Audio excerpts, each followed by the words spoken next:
আমরা কিন্তু ৩রা জানুয়ারি ঢাকায় সরোয়ার্দী উদ্যানের সমাবেশ থেকে বলেছিলাম এই বছরের মধ্যে নির্বাচিত সরকার দেখতে চাই, তার মানে ডিসেম্বরের মধ্যে আমরা নির্বাচিত সরকার প্রথম ক্লিয়ার। বিএনপি এটা চায়, সুতরাং এই ব্যাপারে আমাদের ঐক্যমত, রাজপথে বা আলোচনায় ঐক্যমত হয়ে আছে ক্লিয়ার। অন্য যারা বলছে, আমরা মনে করি ডিসেম্বরের নির্বাচন করলে ওই যে বিচারের কাজ দৃশ্যমান করা এবং প্রয়োজনীয় সংস্কার অবশ্যই করা, সুতরাং বিচারের কাজ দৃশ্যমান করে এবং প্রয়োজনীয় সংস্কার করেই ডিসেম্বরে সম্ভব বলে আমরা মনে কংক্রিট বুক। এবার এপ্রিলে যারা বলছেন না, আমরা এদের সাথে একমত, কারণ মনে করছি এপ্রিল নির্বাচন এই যে কালক্ষেপণ এইটা অপ্রয়োজনীয়। এই কালক্ষেপণের মধ্য দিয়ে আধিপত্যবাদী সাম্রাজ্যবাদী শক্তি করিডোর বন্দর তাদের অনেক ইচ্ছা বাস্তবায়ন করে নিয়ে যেতে পারে, যা আমাদের দেশের জন্য ক্ষতিকর হবে। আর আগামী ফেব্রুয়ারির পর থেকে জানেন শবে বরাত, রোজা, পরীক্ষা, আবহাওয়া এমন জায়গায় যাবে, আমাদের দেশের বাস্তবতায় এটা কোনো উপযুক্ত সময় না।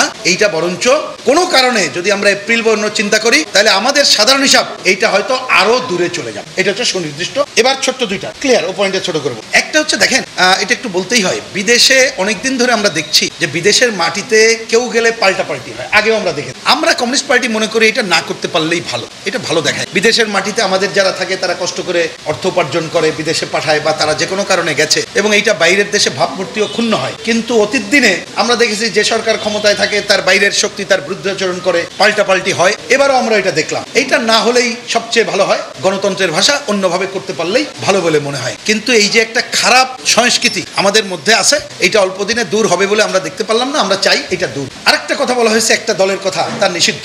এক্ষেত্রে একটু কংক্রিট আপনাদের, আমরা কমিউনিস্ট পার্টি নির্বাহী আদেশে কোন রাজনৈতিক দল নিষিদ্ধের পক্ষে না। এটা হচ্ছে আমাদের জেনারেল, আমি যে জেনারেল দলগুলো সম্পর্কে বলব। কিন্তু যে দল নিয়ে কথা হচ্ছে, তারা যে ধরনের হত্যাযজ্ঞ সংগঠিত করেছে এবং এত বড় হত্যাযজ্ঞের পরেও আজ পর্যন্ত তাদের কোনো অনুশোচনা বা কোনো কিছু আমরা দেখছি না।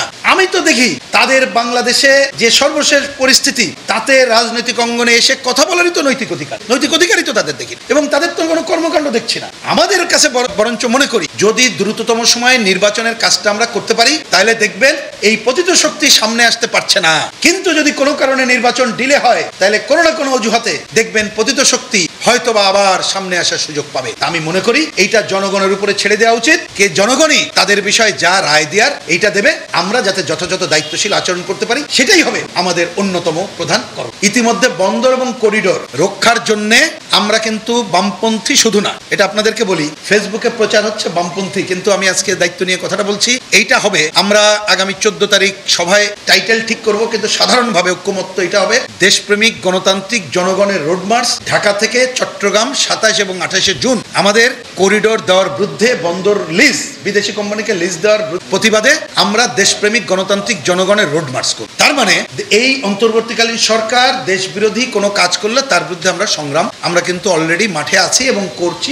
ভোটের ব্যাপারে কথা পরিষ্কার, যদি তিনি অধিকাংশ রাজনৈতিক দলের কথাকে মূল্য না দিয়ে এপ্রিলে ব্যাপারে অনড় থাকেন, প্রসঙ্গক্রমে আমাকে বলতে হচ্ছে তিনি জাপানে যে কথা বললেন ওইটা যে ঠিক কথা বলে নাই, এটি কি নতুন করে বলতে হবে? আপনারা জানেন যে একমাত্র ওই যে একটা দলের কথা আপনারা বললেন, ছাত্রদের একটা ছোট্ট অংশ মিলে যে দল, তারাই বলেছে এইটা। আর একটা দল বলছে ফেব্রুয়ারি হইতে পারে, এপ্রিলে হইতে পারে। আর সব দলই বলেছি আমরা অবশ্যই এই বছরের মধ্যে, তার মানে ডিসেম্বরে। কিন্তু উনি বিদেশে যেয়ে বললো মাত্র একটা দলই নির্বাচন চায়, তো উনি তো ঠিক বলেন নাই, অন্তর্বর্তীকালীন সরকারের প্রধান। আমি আশা করব উনি লন্ডন থেকে ফিরে এসে বা লন্ডনে বসেই সুনির্দিষ্ট ঘোষণা দেবেন যে আমরা এই বছরের মধ্যেই নির্বাচিত সরকার হাতে ক্ষমতা হস্তান্তর করব। সেটা যদি না হয়, তাহলে আন্দোলনকারী গণ অভ্যুত্থানে যারা আমরা আন্দোলন করেছিলাম, এইসব গণতান্ত্রিক দলগুলোর সাথে আলোচনা করে কমিউনিস্ট পার্টি এবং বামপন্থীরা একা না, আমরা সবাই মিলে কি করব সিদ্ধান্ত আমরা ঘোষণা করব। তবে অবশ্যই কোনোভাবেই আমরা এপ্রিলে তিনি যদি অনড় থাকেন, এটাকে কোনোভাবে মেনে নেব না, কারণ এটা নির্বাচনের জন্য উপযুক্ত সময় না, এবং ওই সময়ে যদি আমরা নির্বাচনকে পিছিয়ে দেই, তাহলে দেশ আরেক ধরনের সংকটে পড়বে বলে